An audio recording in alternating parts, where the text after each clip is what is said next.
예, 말씀하십시오. 오늘 박 대통령 대법 파기환 송건 관련해 가지고 예. 아마 많은 분들이 재판에 대한 기대치도 좀 하시는 것 같아요. 항상 대해서. 예, 항상 그런 거 아닙니까? 예.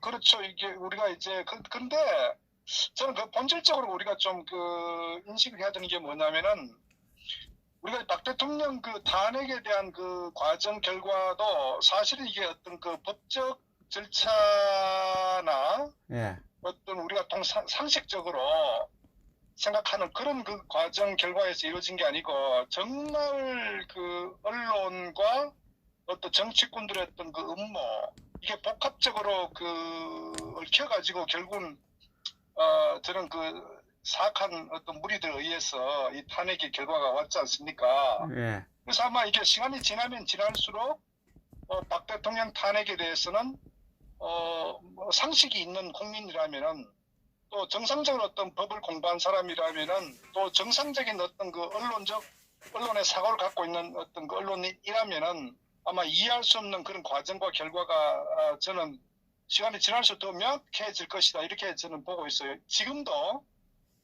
사실은 이 탄핵에 대해서 조금 더 이성적 관점 판단을 가지고 지난 시간을 좀 더 아마 살펴보면은 아마 모든 게 엉망이고 잘못됐다는 걸 인식하실 거예요. 저는 이 시간이 지나면 지날수록 이거 더 명확할 것이라고 보고, 그렇기 때문에 결국 그 당시에 어떤 탄핵은 철저하게 박 대통령을 어떤 말씀드렸던 어떤 불의의 어떤 세력들이 결국은 박 대통령 마녀 사냥몰이로 해서 결국 탄핵이란 정말 역사에서 우리가 씻을 수 없는 그런 결과를 저는 가져왔다고 보고, 결국 이제 그런 부분들에 대해 그 연장선상에서 이제 재판이란 것도 사실 정상적인 사법부가 존재했다면은 사실은 탄핵도 이루어지지 않았겠죠.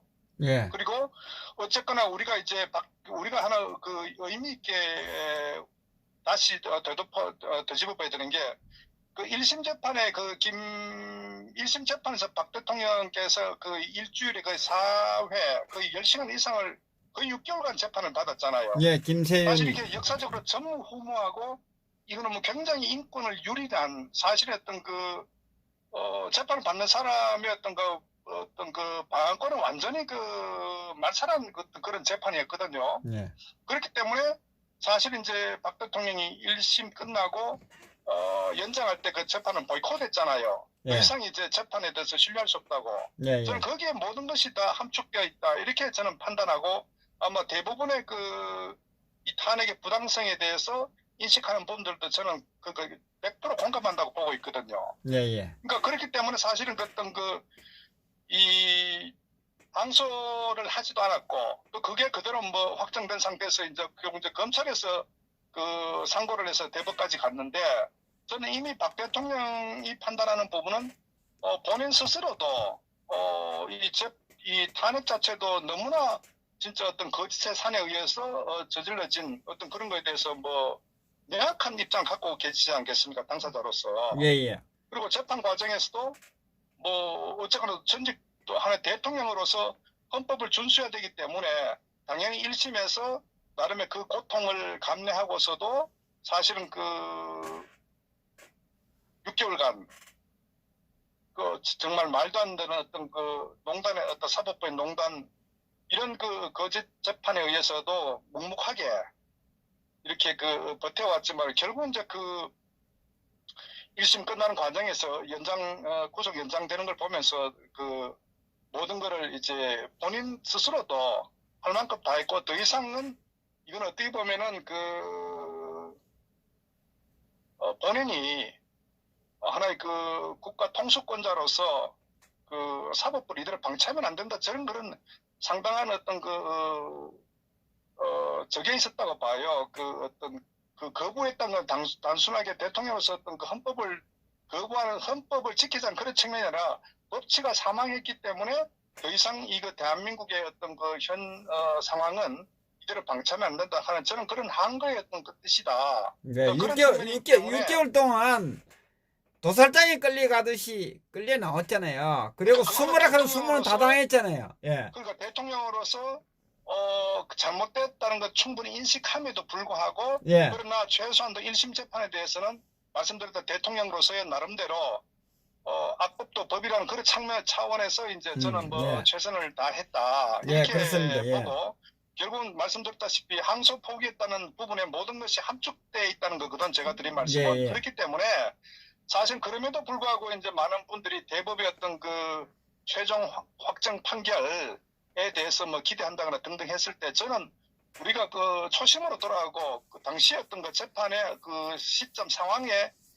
우리가 박 대통령의 어떤 그런 그 생각 어떤 입장을 우리가 돌이켜 보면은 더 이상 그 재판에 의미는 없다. 그렇기 때문에 이 재판은 정상적인 법치주의 국가의 재판이 아니라 너무나 정치 재판이고 그리고 이 대한민국은 이미 그 3월 10날 저는 법치가 사망했다는 부분에 대해서 우리가 항상 주장하지만 그 연장선상에 있다. 그래서 사실은 뭐 어떻게 우리가 물론 박 대통령의 어떤 석방에 대해서 뭐 여러 어쨌거나 이 사면이라는 관점에 봤을 때 대법 확정했을 때 이제 사면이라는 조건이 이루어지기 때문에 그런 기대치를 했는데 저는 어떻게 보면은 박 대통령은 진실과 투쟁 아닙니까? 예.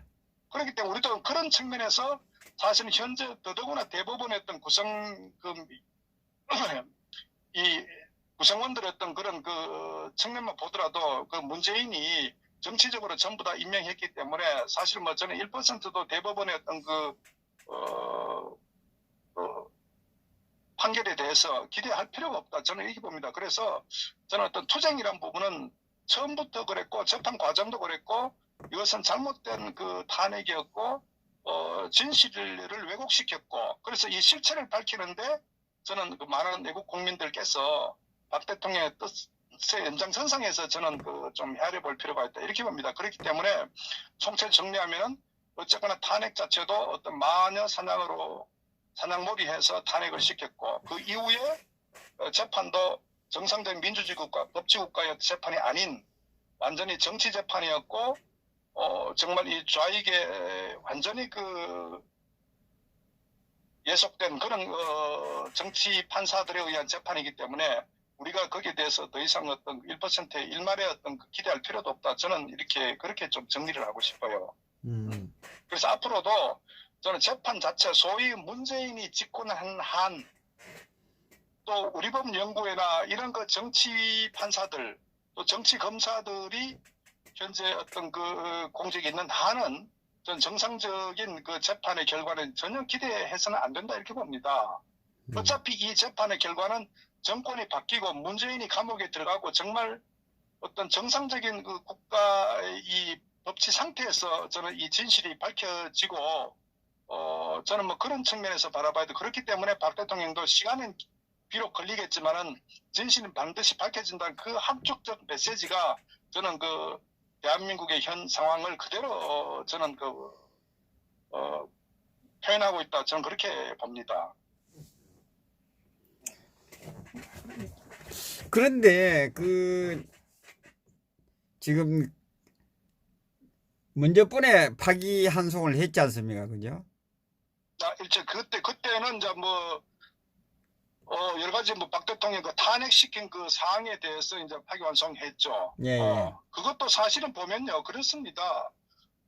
우리가 이제 석방이란 관점 봤을 때 법률가들이 예. 입장에 봤을 때는 이제 그 대법원에 확정 판결돼야 되기 때문에 거기서 어쨌거나 대통령이 최종의 사면이라는 어떤 구성 요건이 충족되기 때문에 어쨌거나 대법이 확정했으면 좋겠다 이런 측면이고 또 더더욱 더 어떤 그 많은 애국 국민들 진실을 바라는 국민들 입장에서는 대법에서도 무죄 판결하는 그러니까 1심 2심이 완전히 그 잘못된 무죄 판결한 그런 걸 바랐지만 실질적인 이 대법원의 이 김명수가 장악하고 있는 이 대법원의 구성 멤버들 봤을 때는 그건 뭐 어떻게 보면 사실 1%도 기대를 할 수가 없는 거 아니냐. 심지어 박 대통령 어떤 재임 시절에도 헌법재판관들의 그런 그 말도 안 되는 그 판결이 벌어졌는데 하물며 문재인이 그 장악하고 있는 이 대법관들에서는 말할 나위도 없지 않겠어요. 그러니까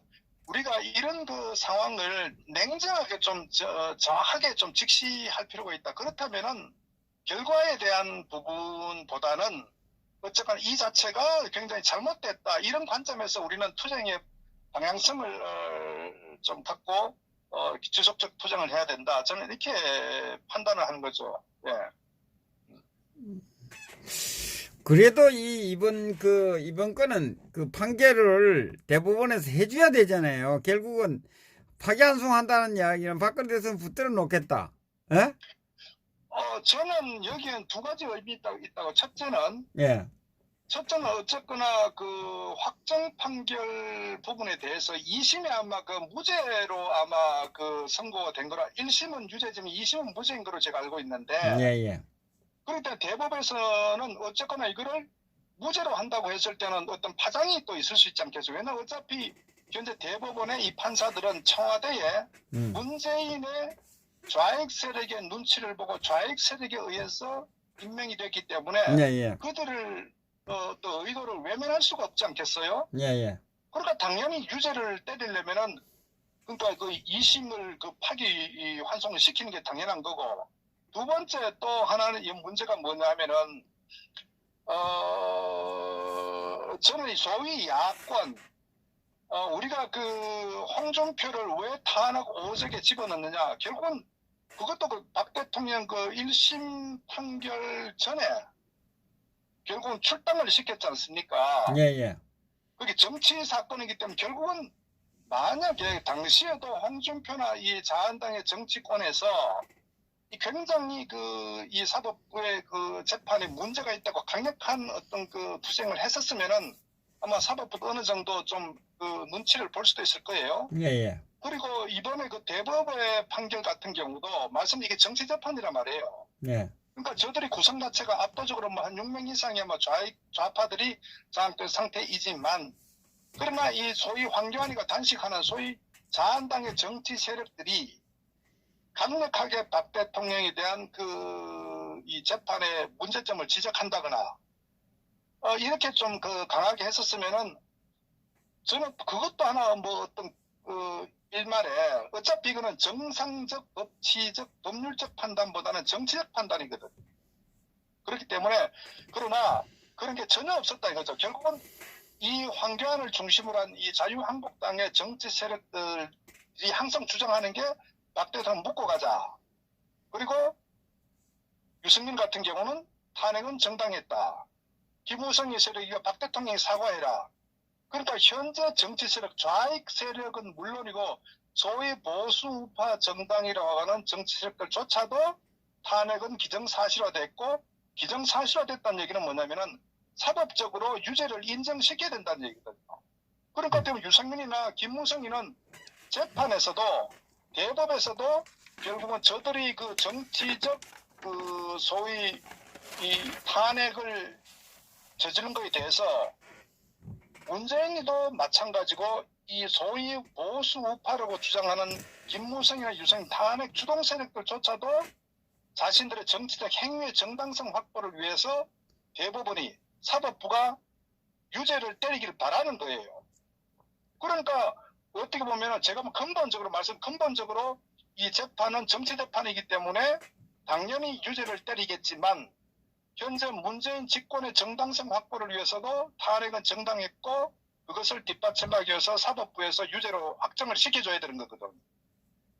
그런데 말씀드렸다시피 그나마 한 가닥 기대라고 했을 때 보수 우파 정당이나 정치권 정치 세력들조차도 그걸 잘못됐다고 비판을 하고 어떤 여기에 대해서 어떤 그 재판부를 압력을 가야 되는데 전혀 그렇지 않잖아요. 그렇기 때문에 현재 우리나라 이 사법 구조 또 정치 환경 자체는 당연히 유죄로 때릴 수밖에 없는 그 상황이기 때문에 저는 그래서 현재 어쨌거나 박 대통령의 어떤 재판의 결과는 저는 어차피 이거는 정권이 교체되고 어떤 시간이 지난 후에 이게 정상적으로 결국 진실이 밝혀질 거다. 저는 이렇게 보는 거죠. 예.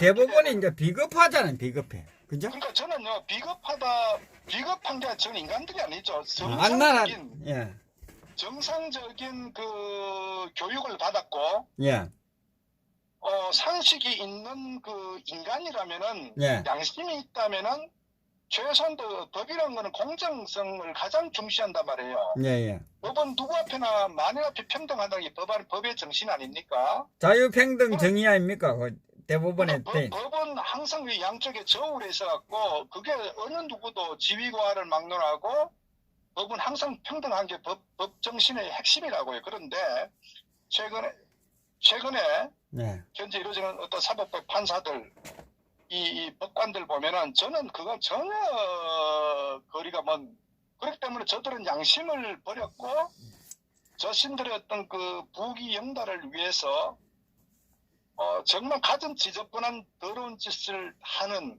그런 세력들이 현재 법관들이다. 저는 그렇기 때문에 우리나라 어떤 사법부의 어떤 판사들, 법관들의 어떤 그런 기대는 1%도 할 필요가 없다. 저는 그렇게 봅니다. 그래서 우리가 현실을 좀 정확히 직시해야지 안 그러면 마음의 상처만 자꾸 갖게 된다. 쓸데없는 어떤 기대는 할 필요도 없다. 그래서 우리가 투쟁에 대한 거는 현실을 직시하고 이 상황 하에서 투쟁의 방향과 투쟁의 강도, 어떤 앞으로 지속적인 어떤 투쟁을 해야 된다. 그래서 저는 결론적으로 말씀드리면 어쨌거나 문재인이 통치하는 한 또 이 탄핵 주동 세력들이 소위 그 지도 정치의 중심에 있는 한 저는 이 문제는 간단히 풀릴 일은 아니다. 저는 그렇게 보는 거예요. 예, 감사합니다. 다음 주제 넘어가겠습니다. 예.